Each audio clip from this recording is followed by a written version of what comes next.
Pak army chief Asim Munir juggler wine అన్నారు కశ్మీర్ని. అంటే కశ్మీర్ మాదే అనేసి.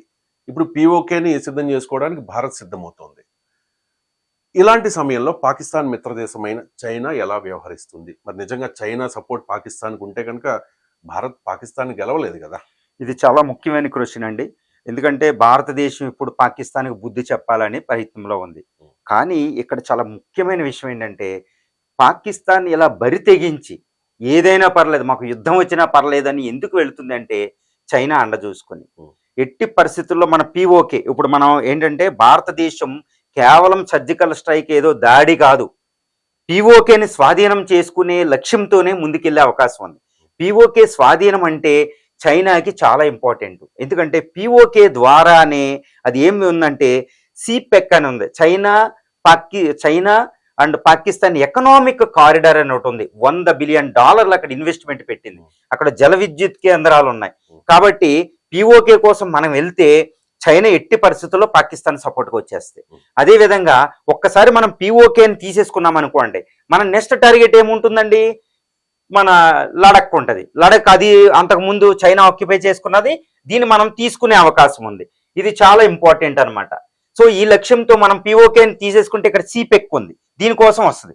సో ఒక్కసారి మనం పీఓకే స్వాధీనం అయిపోయిందంటే వెంటనే మనం దీని మీద దృష్టి పెడతాం. కాబట్టి ఇది చైనా ఆధీనంలో ఉంది కాబట్టి చైనా ఇప్పుడే ఇక్కడ ఆపిద్ది అనమాట మనం. సో ఈ విధంగా ఇంకోటి ఏంటంటే పాకిస్తాన్ అనేది చాలా పెద్ద మిత్రదేశం చైనాకి. ఎందుకంటే పాకిస్తాన్ ఎందుకు ఇంపార్టెంట్ అంటే మొత్తం సౌత్ ఏషియానే కాదండి, మిడిల్ ఈస్ట్ కూడా అది దాని యొక్క సపోర్టు చైనాకి అవసరం. ఏ విధంగా అంటే ఇది పాకిస్తాన్ ద్వారానే ఇండియన్ ఓషన్లోకి అది ఎంటర్ అవుతుంది, గ్వడార్ పోర్ట్ ద్వారా. సో పాకిస్తాన్ అనేది అస్తిత్వం అనేది చైనాకి చాలా ఇంపార్టెంట్. కాబట్టి భారతదేశం పాకిస్తాన్ పై దాడి చేసి పీఓకే స్వాధీనానికి వెళ్తే, అంటే కేవలం సర్జికల్ స్ట్రైక్ అయినంత మాత్రాన చైనా న్యూట్రల్గా ఉండొచ్చు, కానీ పీఓకే స్వాధీనానికి వెళ్తే ఎట్టి పరిస్థితుల్లో చైనా మాత్రం ఎట్టి పరిస్థితుల్లో ఉండదండి. అది ఎట్టి పరిస్థితుల్లో భారతదేశానికి ఈ రెండు కలిపి మన భారతదేశం మీద అటాక్ చేసే అవకాశం ఉంది. రైట్. పాకిస్తాన్కి ఎప్పటి నుంచో భారత్ మీద ప్రతీకారం తీర్చుకోవాలనే ఒక దురుద్దేశం ఉంది. సో అందుకనే ఉగ్రవాదుల్ని రెచ్చగొట్టి మరీ భారత్పై కవ్వింపు చర్యలకు పాల్పడడం, ఇలా పర్యాటకుల మీద దాడులకు దిగడం లాంటివి చేస్తూ ఉన్నారు. సో పాకిస్తాన్ అయితే రెడీ అవుతోంది, అందుకునే దానివల్లే ఈ చర్యలకు కూడా రెడీ అవుతున్న పరిస్థితి. కానీ పాకిస్తాన్ ప్రజలంతా కూడా గజగజ వణుకుతున్నారు, ఎప్పుడు భారత్ తమ మీద దాడి చేస్తుందో అని చెప్పేసి. సో దీనికి మరి పాకిస్తాన్ రియాక్షన్ ఏ రకంగా ఉండే అవకాశం ఉందంటారు? ఏప్రిల్ 22 నిన్న 2:30కి మన మీద అటాక్ చేసిన తర్వాత, ఈ 30 మందిని సంహరించిన తర్వాత పహల్గాంలో భారత్ ఏ విధంగా ప్రతిస్పందిస్తుంది అని ప్రపంచ దేశాలు, భారతీయులే కాదు, పాకిస్తాన్ పరిస్థితి ఒకసారి ఊహించండి. పాకిస్తాన్లో ప్రజలు, పాకిస్తానీ నాయకత్వం, పాకిస్తానీ ఆర్మీ కూడా గజగజ వణికిపోతుందండి, షేక్ అయిపోతుంది. ఎందుకంటే పాకిస్తాన్ ఆర్మీ కూడా, ఎందుకంటే పాకిస్తాన్ ఆర్మీ భారతదేశం ముందు మిగలడం అనేది, నిలబడడం అనేది ఎక్కువ టైం కుదరదు, దానికి లిమిటేషన్స్ ఉన్నాయి. ఆర్థికంగా చాలా అసలు పరిస్థితి బాగాలేదు, ఆర్మీకి డబ్బులు లేవు, ఎంతో బడ్జెట్. ఇప్పుడు ప్రజలు ఆర్థిక వ్యవస్థ తినవలసిన డబ్బులు వాళ్ళు తింటున్నారు. సో పాకిస్తానీ ఆర్మీ, పాకిస్తానీ నాయకత్వం, Shehzad, Pakistani prime minister, even Pakistani ప్రజలు గజగజ వణుకుతున్నారు నిన్న నుంచి. అది కూడా ఇక్కడ ఉన్నది మోడీ. ఆల్రెడీ ఈయన యొక్క ప్రతిస్పందన ఎలా ఉంటుందో 2 సర్జికల్ స్ట్రైక్ రూపంలో చూశారు వాళ్ళు.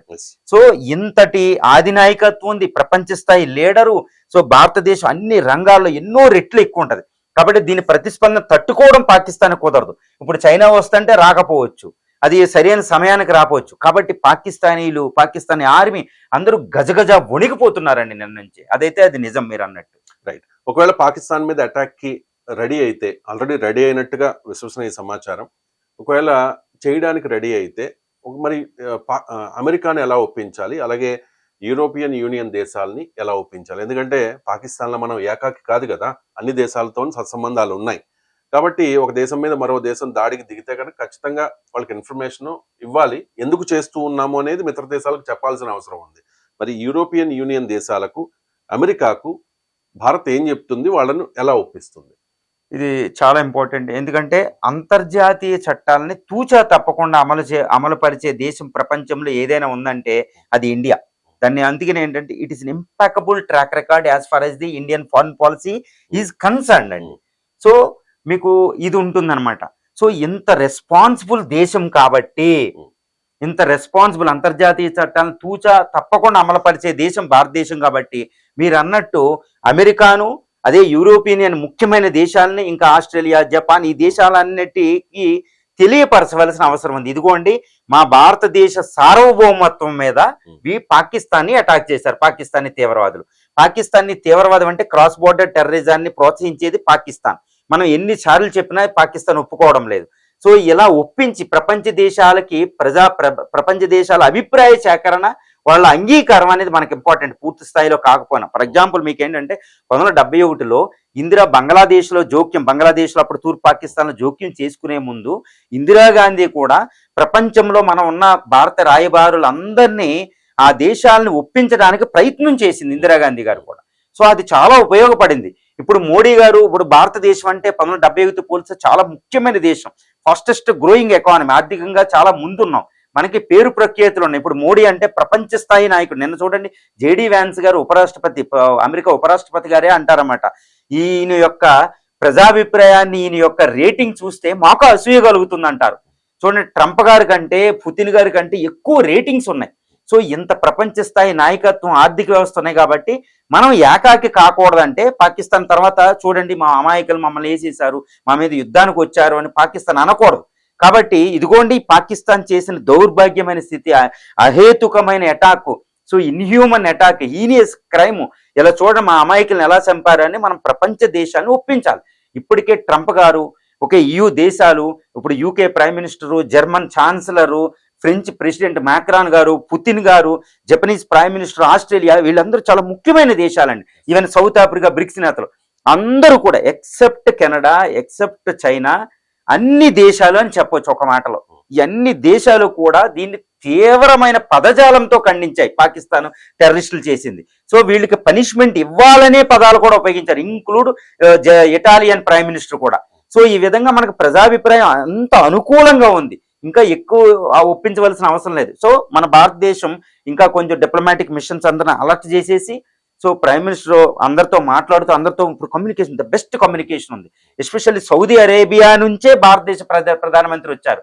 ఇక్కడ ఒక ముఖ్యమైన విషయం చెప్పదలిసానండి, అదేంటంటే చైనా మిత్రదేశమే, కానీ చైనా తర్వాత ఎక్కువ ఆర్థిక సహాయం పాకిస్తాన్కి చేసేది సౌదీ అరేబియా. నిన్న ఎంత అదృష్టం అంటే, మీరు అడిగింది క్వశ్చన్ ఎక్కువ ఎక్స్టెండ్ చేస్తున్నానని కాదు, నిన్న ఎంత అదృష్టం అంటే ఈ అటాక్ జరిగేటప్పుడు మన ప్రధాని ఉన్నది సౌదీ అరేబియాలోనే. 2 రోజుల పర్యటన ఒక రోజు కుదించుకున్న కూడా వచ్చారు. ఆ leader prime minister crown prince అని MBS మహమ్మద్ బిన్ సలాం అని ఉంటారండి, సల్మాన్ అని, MBS. ఆయన చాలా పెద్ద నాయకుడు ప్రపంచంలో, ఎందుకంటే ఆయిల్ సూపర్ పవర్. పాకిస్తాన్కి చాలా పెద్దది, అది ఆర్థిక సహాయం చేయకపోతే కొలాప్స్ అయిపోద్ది చైనా లాగా. సో ఆ దేశంలో ఉండి ఆ దేశానికి చెప్పే వచ్చేసారు. అంటే ఇప్పుడు చూడండి మనకి ఏంటంటే పాకిస్తాన్ మీద ప్రతిస్పందించడానికి, ఏదాడైనా చేయడానికి అంతర్జాతీయ సమాజం పూర్తి అంగీకారంతో ఉంది కాబట్టి ఇంకా మన భారతదేశం ఇంకా తీవ్రమైన ప్రయత్నాలు చేయాలి. బోర్డర్లో, ఇండియా పాకిస్తాన్ బోర్డర్లో మనం తరచూ చూస్తూ ఉంటాం, ప్రతిరోజు ఎక్కడో అక్కడ కవ్వింపు చర్యలు ఉంటాయి, చిన్న చిన్న కవ్వింపు చర్యలు. కానీ రీసెంట్ గా Pak army chief Munir juggler wine Kashmir అని అన్న తర్వాత చూసాం మనం ప్రతిస్పందన, భారత్ ప్రతిస్పందన ఏ రకంగా ఉంది అని చెప్పేసి. ఆయన అన్నది సరిగ్గా ఒక 4-5 రోజుల్లోనే ఈ అటాక్ జరిగింది.